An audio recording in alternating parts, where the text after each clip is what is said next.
오늘 저는 다니엘서 10장 전체를 통하여서 두려워 말라 평안하라 강건하라 라는 제목으로 말씀을 전하고자 합니다. 다니엘서 10장은 페르시아 왕 고레스 제3년에 다니엘이 본 이상을 기록하고 있습니다. 이제 우리가 내일도 보겠지만은 10장은 그가 보았던 여러 현장들을 설명하고 그 이상을 보았던 다니엘이 느꼈던 그 감정들을 그대로 표현하고 11장이 다니엘이 고레스 왕 3년에 보았던 그 이상의 내용에 대한 바로 주님의 해석으로 그렇게 연결되어 있습니다. 그래서 10장과 11장은 한 묶음이 된다는 것입니다. 다니엘이 고레스 왕 제3년에 본 이상의 중심 내용은 큰 전쟁에 관한 것이다 했습니다. 사실 이 큰 전쟁이란 말을 보다 정확하게 번역하면 큰 고난이란 뜻입니다. 그러니까 장차 이스라엘 백성들, 먼 미래의 이스라엘 백성들, 여기 보면 이후에 마지막에 라는 표현이 있는데 그것은 종말이란 개념이 아니라 장차 이스라엘 백성들이 다니엘이 현재 살고 있는 시점부터 수백 년 후에 겪게 될 큰 고난에 대한 그러한 이상을 보게 된 것인데 얼마나 큰 충격을 받았는지 다니엘이 새 1회 동안, 새 1이란 말은 바로 21일 3주간을 뜻합니다. 그래서 새 1회 동안 하나님 앞에 슬퍼하며 기도하는데 여기 보니까 금식했다는 표현보다는 좋은 음식 먹지 않고 그동안은 입에 포도주를 대지 아니하며 소위 말해서 최소한 생명을 유지하는 데 필요한 음식만 먹고서 하나님 앞에 너무 슬프다 보니까 그렇게 새 1일 동안 21일 동안 기도했다라는 것입니다. 여기에서 다니엘 21일 기도회, 다니엘 새 1의 기도회 이런 식으로 한국교회가 많이들 하고 있습니다. 다니엘서 10장 4절 보면 유대 달력으로 1월 24일에 다니엘이 히데겔 강가에 있었다라고 되어 있습니다. 여러분 이 히데겔이라는 것은 메소포타미아를 가로지르는 두 개의 큰 강이 있죠. 아래쪽으로는 유프라테스 강이 흐르고 위쪽으로는 티그리스 강이 흘러서 이것이 바로 오늘날의 이라크와 그리고 이란을 관통해서 그리고 페르시아만으로 흘러 들어가는 것이죠. 바로 이 사이에서 이 두 강 사이에서 일어났던 문명이 메소포타미아 문명입니다. 이 메소포타미아란 말은 강들 사이에 between the rivers 강들 사이에 라는 뜻입니다. 이 두 강 사이에서 바로 문명이 일어났다는 그러한 뜻인 것입니다. 그 한 축인 위쪽에 위치한 티그리스 강, 이것을 그쪽 언어로는 히데겔 강이었다 그렇게 표현합니다. 이 히데겔 강가에 다니엘이 서 있었다라고 되어 있습니다. 왜 다니엘이 이 즈음에 그가 이곳에 있었을까? 학자들에 따르면 다니엘이 처음 그 이상을 본 것은 그가 일하고 있던 바벨론 땅이었는데 아마도 이때 특별한 공무로 인하여 이쪽 오늘날의 이란 땅 쪽이 되는 티그리스 강가로 출장을 공부를 나왔던 것이 아닌가 그렇게 추측합니다. 하나님 앞에 그 큰 전쟁에 관한 이상을 본 그때로부터 그가 하나님 앞에 큰 슬픔 가운데 그가 엎드려 기도하면서도 자신이 또한 세상적으로 맡은 일이 있기 때문에 함께 이것을 간 것입니다. 기도하기 위하여 모든 것 다 전폐하고 오직 기도만 하리라 그럴 수 없는 처지이기 때문에 21일간 하나님 앞에 정말 슬퍼하며 기도하면서도 그가 해야 하는 일을 지금 하기 위해서 이 히데겔 강가에 출장을 와 있다는 것입니다. 그런데 거기서 다니엘의 눈앞에 한 이상이 나타나는데 그 이상 속에 한 사람의 모양이 나타납니다. 자세히 보니까 세마포를 입은 사람이 나타나는데 숭검띠를 두르고 몸은 황옥 같고 얼굴은 번갯빛 같으며 눈은 횃불 같고 팔과 발은 빛난 녹 같고 그의 말소리는 거대한 무리의 소리 같았더라 라고 그렇게 묘사하고 있습니다. 그런데 이 이상은 놀랍게도 다니엘과 함께 출장을 왔던 그의 부하 직원들도 꽤 많았을 것인데 오직 다니엘만 그 모습을 보았고 함께 있는 자들은 보지 못했지만 뭔가 알 수 없는 두려움이 그들을 짓누르면서 그들이 도망쳐서 숨었다고 되어 있습니다. 그 이상을 본 순간, 그 이상에 나타난 그 아주 빛난 존재를 본 순간에 다니엘의 몸에 힘이 빠지면서 얼굴빛이 변하고 두려움 가운데 정말 죽음의 깊은 잠, 마치 죽은 사람같이 깊은 잠에 빠졌다라고 그렇게 기록되어 있습니다. 그때 한 손이 다니엘의 몸을 어루만지는, 쓰다듬고 터치하는 그러한 느낌을 느끼게 되는 것이죠. 그리고 죽은 자와 같이 완전히 땅바닥에 그렇게 엎드려 있던 다니엘의 몸을 일으켜 땅바닥에 바로 손을 짚고 설 수 있도록 그렇게 일으켜 세워주면서 말합니다. 큰 은총을 받은 사람 다니엘아, 두려워 말라 라고 말합니다. 그러면서 오늘 본문은 다니엘에게 이와 같이 다가와 말한 그 존재를 인자 같은 이라고 소개합니다. 여러분, 인자 같은 이 표현은 이미 다니엘서 7장을 통해서 우리가 확인한 적이 있습니다. 인자 같은 이라는 말은 사람과 같은 모양을 가지는데 사람과는 차원이 다른 그러한 존재를 가리키는 표현입니다. 다시 말해서 겉보기에는 사람 같지만 사람의 존재와는 차원이 다른 신적인 존재를 가리키는 표현이 인자 같은 입니다.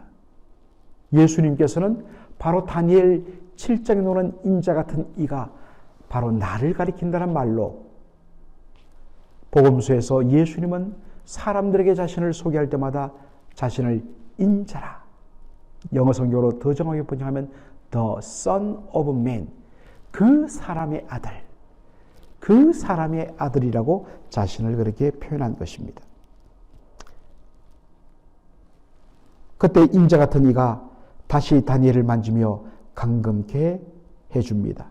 큰 은총을 받은 자여 두려워 말라, 평안하라, 강건하라, 강건하라 라고 말입니다. 그때 다니엘에게 어떤 변화가 있었습니까?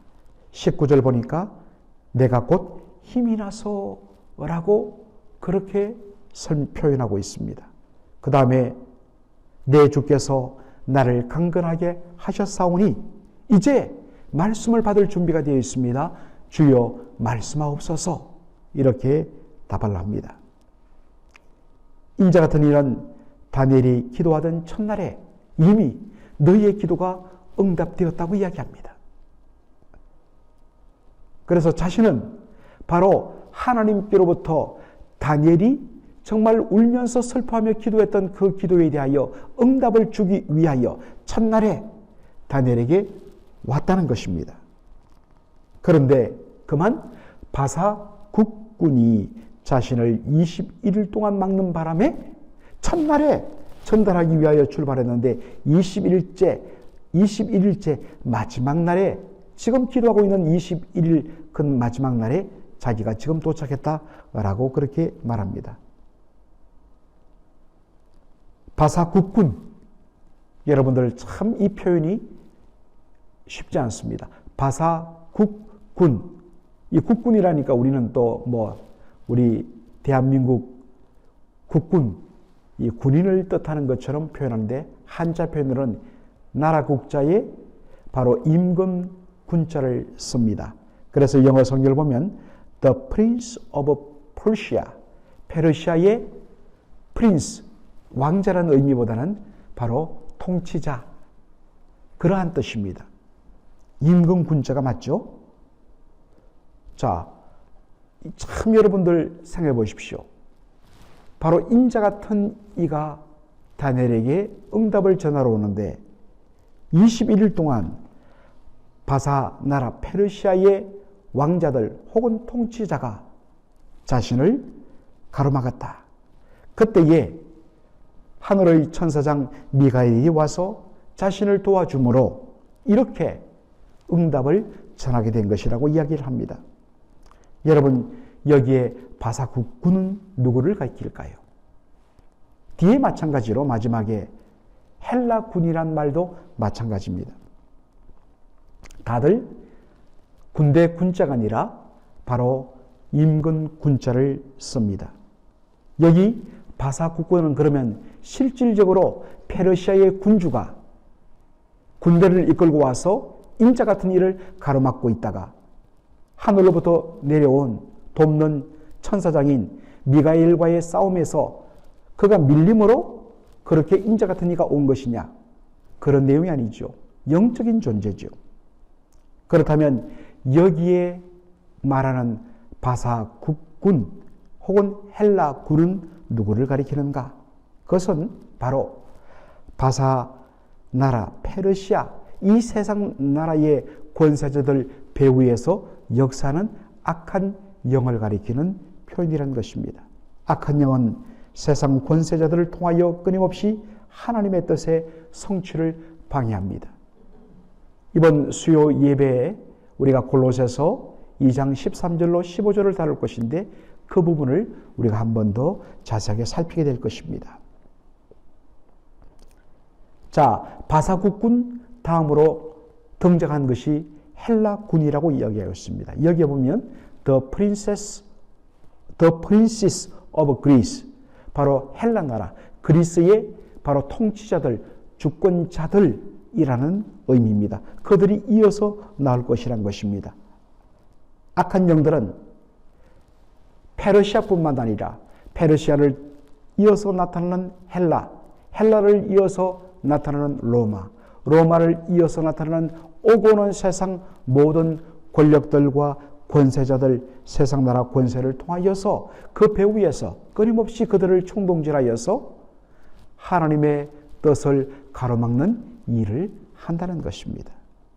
그러나 배후의 악한 영의 세력들 결국에는 무너질 수밖에 없고 그들이 아무리 방해 책동을 한다더라도 하나님의 뜻을 이루는 것을 막을 수가 없다는 것을 이 본문은 보여줍니다. 오늘 특별히 우리가 주목할 것은 이제 본격적으로 다니엘이 본 그 이상에 대한 자세한 설명은 11장을 통하여 우리가 보게 될 것입니다. 주목할 것은 오늘 본문에서 주님이 다니엘을 대하시는 모습입니다.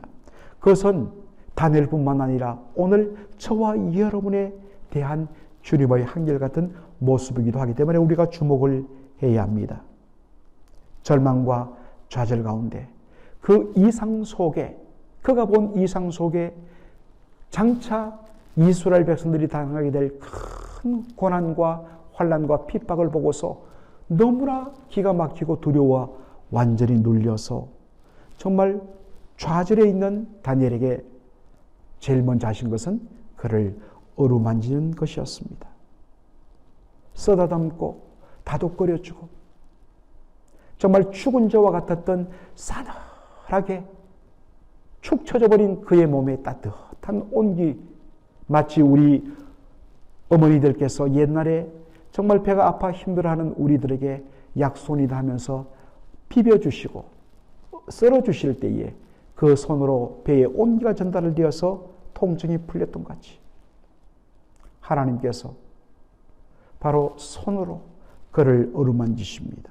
그리고 정말 죽은 시체와 같이 땅에 엎드러져 있던 그를 이렇게 세워주십니다. 그리고 끊임없이 그에게 격려하고 위로하십니다.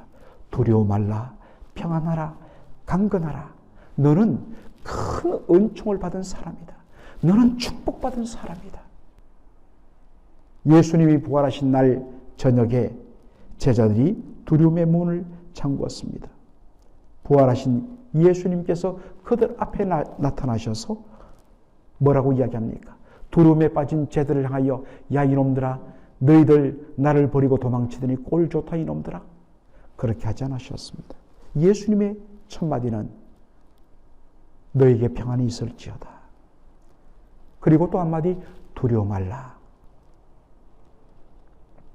오늘도 우리 주님께서는 성령을 통하여서 우리를 위로하십니다. 성령님의 별명은 보혜사입니다. 그런데 이 보혜사란 말 헬라어 원어 파라클레토스는 그 속에 담긴 의미가 바로 컴포터, 위로자입니다. 그래서 어떤 영어성에 보면 요한복음 14장, 15장, 16장에 보혜사란 단어를 다 컴포터, 위로자라 그렇게 번역을 합니다. 성령님은 위로의 영이십니다. 성령님은 여러 가지 이 땅을 살아가다가 정말 기가 막히는 일로 한 걸음도 나갈 수 없는 그 절망 가운데 쓰러져 있는 우리의 영혼을 어루만지십니다. 그리고 우리에게 위로의 말씀을 선포하십니다. 얘야, 두려워 말라. 평안하라. 강건하라. 너는 큰 은총을 받은 사람이다. 사람들이 너를 어떻게 볼지 몰라도, 객관적으로 부족해 보일지 몰라도 너는 하나님 보시기에 사랑받은 자요 은총받은 자다. 여러분, 이것이 최고의 사랑입니다. 오늘도 주님은 세상의 삶 속에서 지쳐버린 우리의 영혼의 성령을 통하여 말씀하십니다. 이 은혜를 받은 사람은 그 다음에 어떻게 되느냐? 주님께서 자신을 세워주고 위로해주고 격려해준 것처럼 다른 사람을 향하여 위로하고 어루만져주고 먹여주고 그리고 세워주면서 힘내십시오. 제가 옆에서 함께 있겠습니다. 그리고 당신은 축복받은 사람입니다. 은총받은 사람입니다. 하나님 앞에 최고의 멋진 사람입니다. 서로를 세워주고 격려하는 그런 은혜 받은 자의 삶을 살아가는 저와 여러분 되기를 주의 이름으로 축원합니다.